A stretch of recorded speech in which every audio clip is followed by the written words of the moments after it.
Okay, and I'm recording. So this is our second recording of this because our first one's files became corrupted. Which isn't a bad thing because we actually learned a lot from our first discussion. So we're just gonna re-go over our last discussion we did when we were in the recording booth. Um, so we'll start off with who we are, what's our DAs, and what is your frame that you're doing for your DA. Christian, do you want to start us off? Yeah, my name is Christian. For my first DA, I am making dice for each member of my D&D group. I'll be using the tangible media frame, so textiles, objects, and fabrications, as I will be creating physical objects that people will be using in real life. Cool. Bailey, what about your DA? Yeah, hi, I'm Bailey. So for my DA, I'm looking into reworking popular music marketing campaigns. So the release of the physical media, the touring campaigning, the website design, kind of all that, and seeing how I can reframe that to increase sales and increase the success of the body of work. Um, and so my frame for that is remixed media because I'll be using media that already exists, so photos that were taken from the album, photo shoot, the track list, stuff like that to create it into a new, almost a new project with the same background, if that makes sense. Wait, like that actually sounds really fun. Okay. Julian, and what are you doing? So yeah, I'm Julian. I'm doing remix media in a more literal sense as my frame because I'm learning how to produce and make music remixes with my friends. And so I'm basically just going to be trying to record myself learning how to DJ, I guess, and remixing songs I enjoy. Hey, So house party at Julian's. we could do a cheeky house party. We could do a cheeky house party. All right. I'm Dakota. So my DA is I'm making a character for my D&D campaign. So my character is called Takuchuri. She's a tiefling. The frame I'm doing is like the character based one. I was interested in this for a while because I've always been interested in like characters from books, movies, stories, and stuff like that. So I kind of wanted to make my own with my own like interesting twist on like stereotypical D&D characters. So yeah. Just a question. So, did any of you guys have any roadblocks whilst making your DA? We'll probably just go in the same rotation we've been speaking in so far. Yeah, sure. Well, I mean, because mine's a physical object, I need to gather materials for it, and the materials I need to create the dice does cost a bit of money, and so it'd be like going around comparing the prices for that. Also because I'm doing individual dice to each person in my group, you know, specialized to their character and what they do. It means I have to use different colors and different little objects within the dice. So that means that I have to create the same dice different times using different colors, objects, which is going to take up more of my time rather than just doing all of them at the same time, which would be quicker and easier, but I'd rather have them specialized to everyone. Hmm. Fair. Bailey? Yeah, so for mine, the main roadblock for me was that the kind of marketing already exists and it's really hard to not fall back into that traditional like you see an album you already associate that visual identity with the album, so trying to rework that and reframe it while still keeping it true to like the artistry of the album is quite difficult. And I found that another part kind of this was to the social utility, so I wanted to make a like kind of I don't even know how to describe it, but when you go onto a website, a lot of rare kind of merch like exclusive vinyl drop and stuff like that get taken by scalpers and resold for a lot of money. So for the social utility aspect, I wanted to create like a little quiz campaign that's like kind of a pop-up when you try and buy something like that you have to answer a little quiz question. And so I found another like roadblock for me was to make those questions obviously obtainable so like people can still actually get through, but not with the rise of AI and everything, not easy to just put into AI and get the correct answer and go through because I kind of wanted to make it more accessible for people who are long time and actual fans of the artist and will enjoy um the actual media drop rather than resales who are going to sell it on eBay for $500. Mm. I think I think that's a very good like idea to have because there is a real big problem with scalpers and communities like that, especially within like special drops with vinyls, like you were saying. Yeah.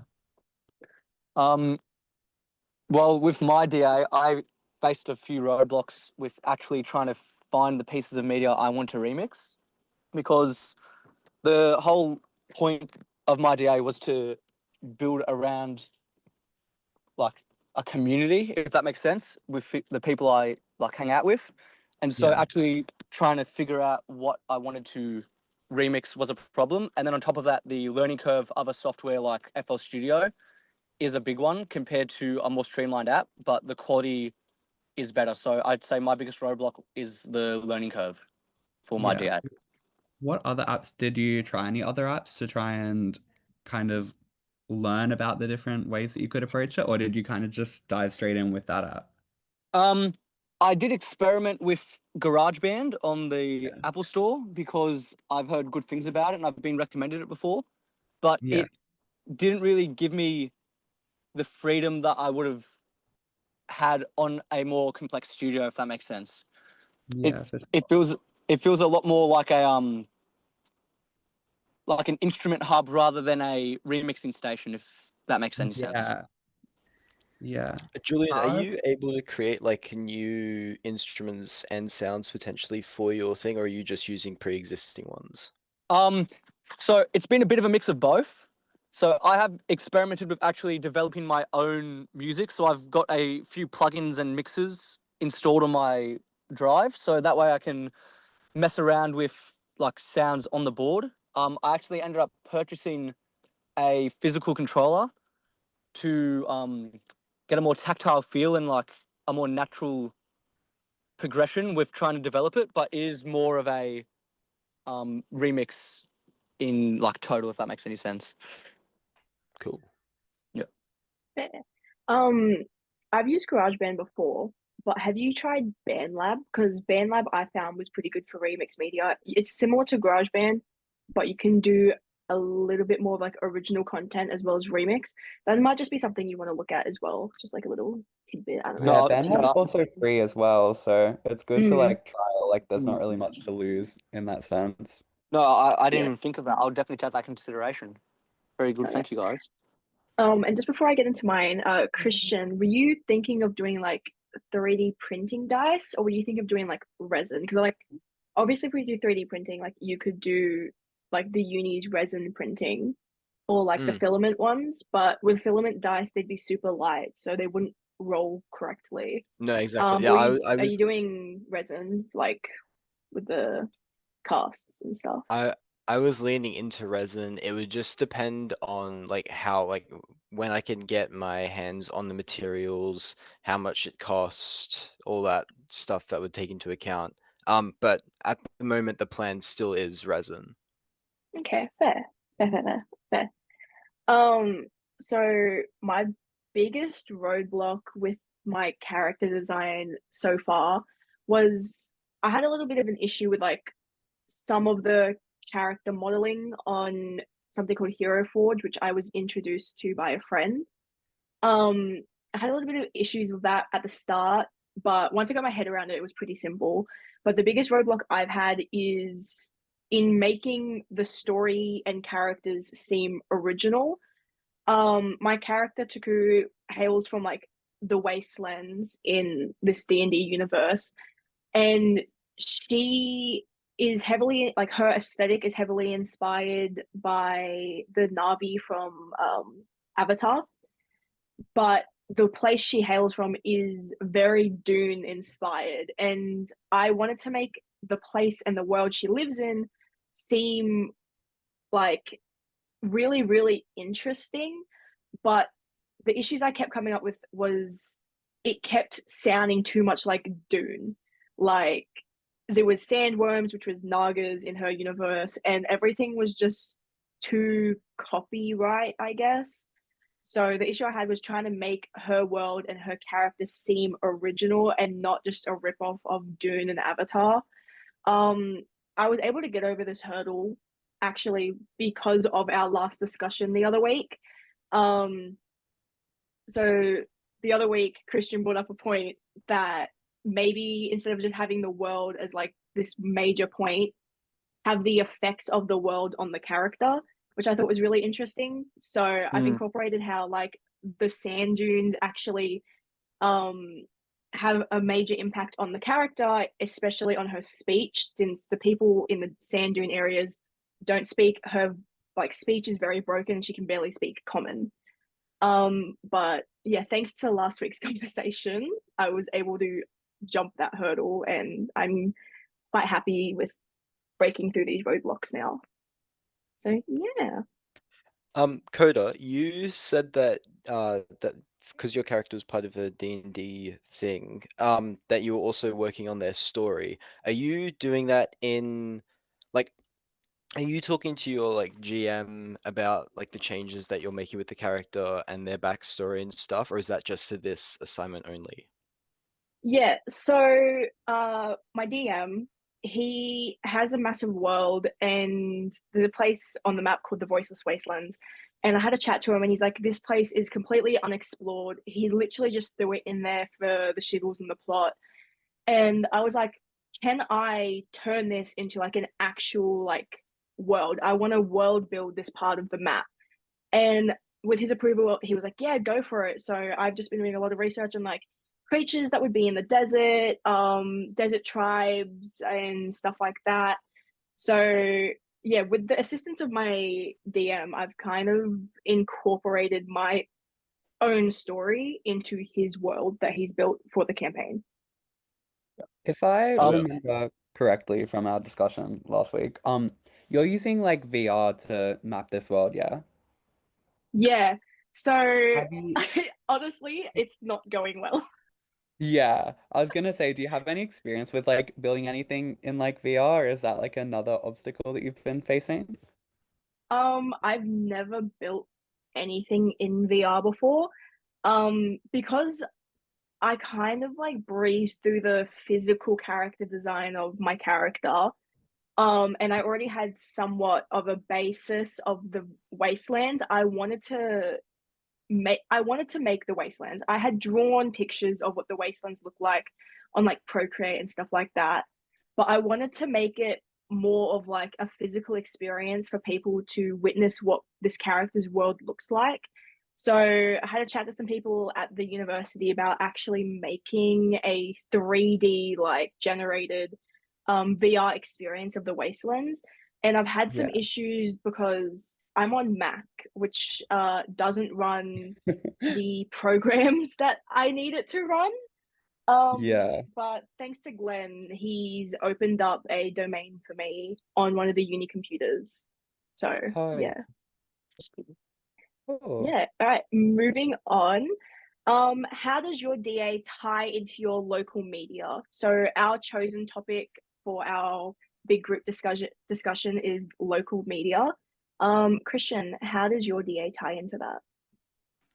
Well, I met my D&D group last year at the college, which I'd say is a community, and most of them live within like Wollongong, Coniston, like very close to the uni.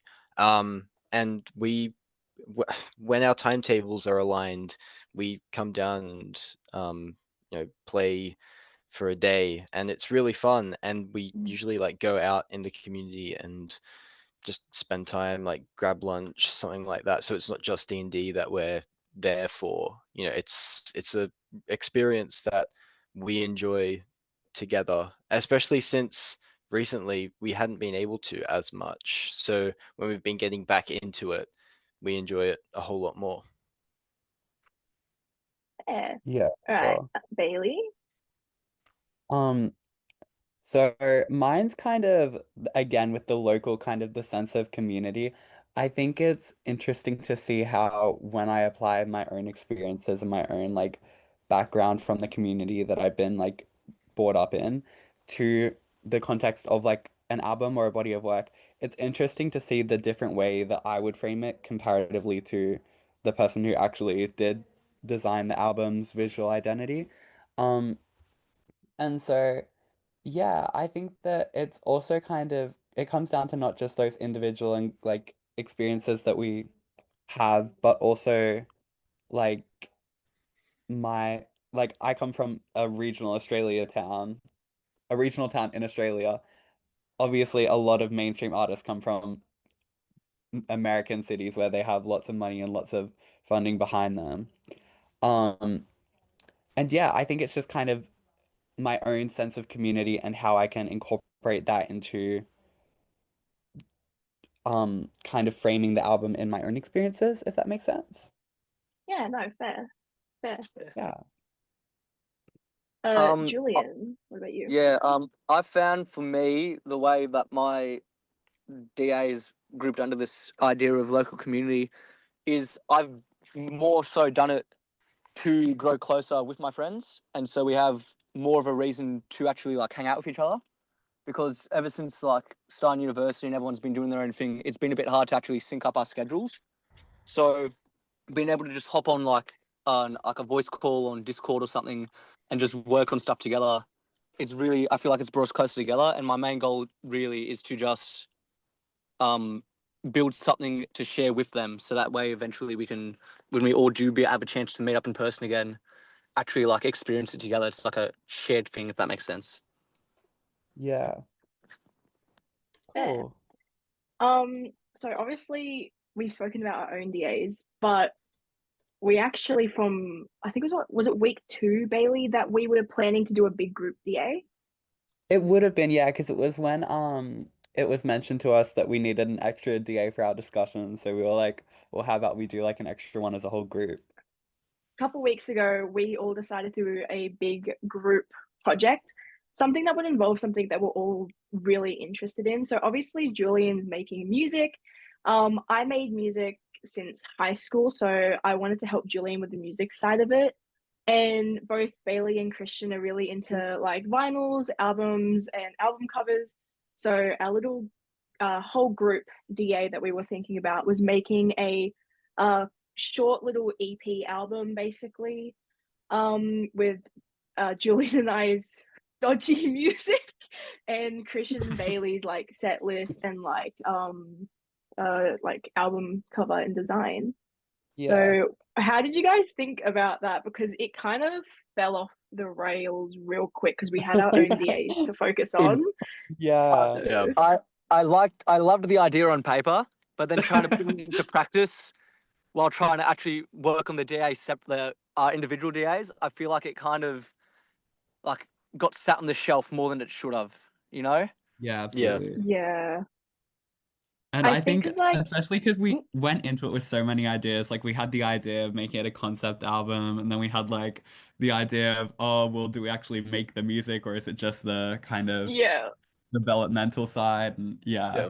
yeah, I think we were too excited to the point the excitement just kept building and to this point that we couldn't contain it.